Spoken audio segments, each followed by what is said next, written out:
Kudos to Keir Starmer for shattering the world record for repeatedly utilizing the same phrases. Once more, in a single interview, there is absolutely no opportunity to speak outside the script, just a constant stream of buzzwords and phrases as usual. We'll watch and react to his most recent interview while also going over all of the most recent news from across the nation.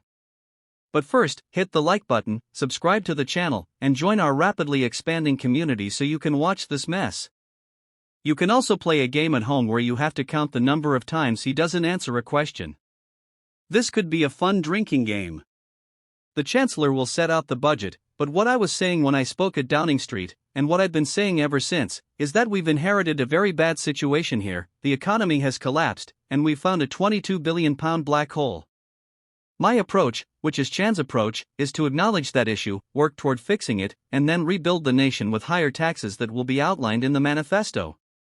The principle of it'll be set out in the manifesto. You set it out in the manifesto. Taxes be set out in the budget on Wednesday. Is that the painful choice that taxes will be going up? I'm not asking you to set out what they are, but just the principle of it. Well, the principle we put in place is that there's a £22 billion black hole and we've got to so tax going up. Well, we're also clear that we're not returning to austerity. People will be watching this, and then when you put taxes up and you won't say in principle yet, look, they're going to have to go up, and you get more. Appreciate that. I appreciate that, but and I know that no government before a budget. I'm not asking what's going to be in the budget. I'm not asking you. I'm asking you about the principle. You said to me in Grimby, all our plans are fully funded, fully costed, fully funded. We do not raise taxes on working people. No for income tax, no insurance. For VAT, that's still the case, but are other taxes going up? I said that to you in Grimsby. I think I said it to you everywhere we met in the entire campaign. I absolutely repeat that for working people we made an absolute commitment that their income tax wouldn't go up, their national insurance wouldn't go up, their VAT wouldn't go up. I said that in the campaign. We're going to keep to those promises. Taxes more broadly to go. We have to pay difficult decisions in this budget. I'm not going to preempt the budget. You know that, okay? Look, but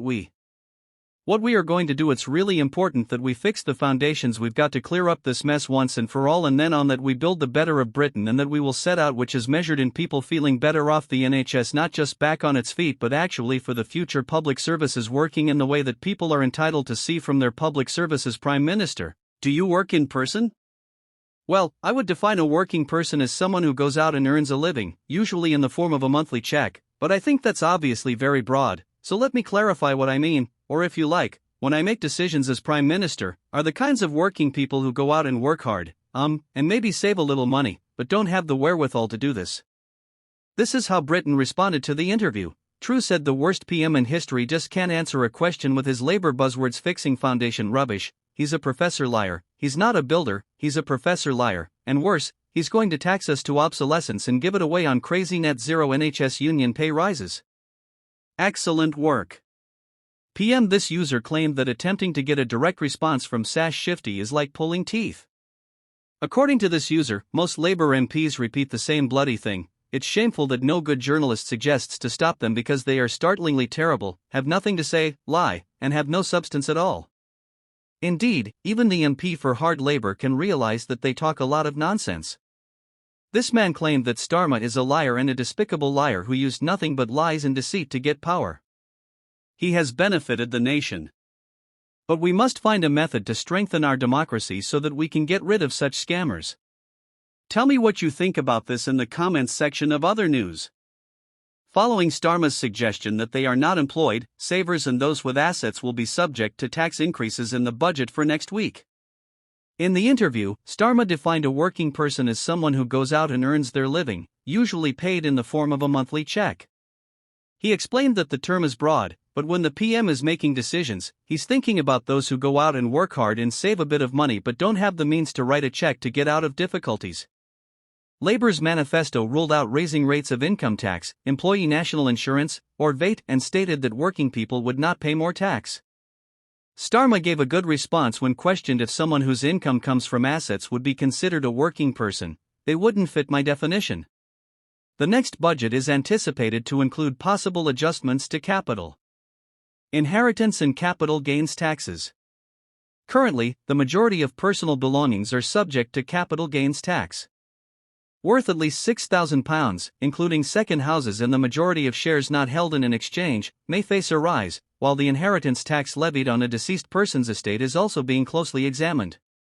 With a definition of working people that excludes those who receive income from assets and those who have savings, Labour's Chancellor Rachel Reeves has refused to rule out raising these taxes, saying in August that tough choices would need to be made regarding welfare spending and taxation in an effort to close the £22 billion financial hole. A sizable section of the population, including individuals who have made retirement investments or modestly augmented their income, may be impacted by the expected impact on investments or property income. According to those close to the budget, Labour's strategy may result in changes to how wealth and income are taxed in the UK, since possible adjustments to capital gains and inheritance taxes may have an effect on the transfer of wealth between generations and modify investment tactics. The Chancellor said she would amend the government's fiscal rules in next week's budget to enable her to raise borrowing for public investment by about £50 million. The financing gap she identified is more than twice as large as the $40 billion that was previously estimated. Speaking in Washington, D.C. I don't want that path for Britain when there are so many opportunities in industries from life sciences to carbon capture storage and clean energy to AI and technology, as well as the need to repair our crumbling schools and hospitals, Reeves said, referring to the plans I inherited from the previous Conservative government, which called for a sharp decline in public sector net investment as a share of our economy during the course of this parliament. Later, the Prime Minister's spokesperson clarified that Starmer was not excluding those with modest investments in stocks and shares, but rather referring to those who predominantly derive their income from assets. If you haven't already, please make sure to like this video and let me know what you think about the topics we covered in today's video in the comments box below. For more British stuff, please subscribe to the channel. Thank you, and goodbye.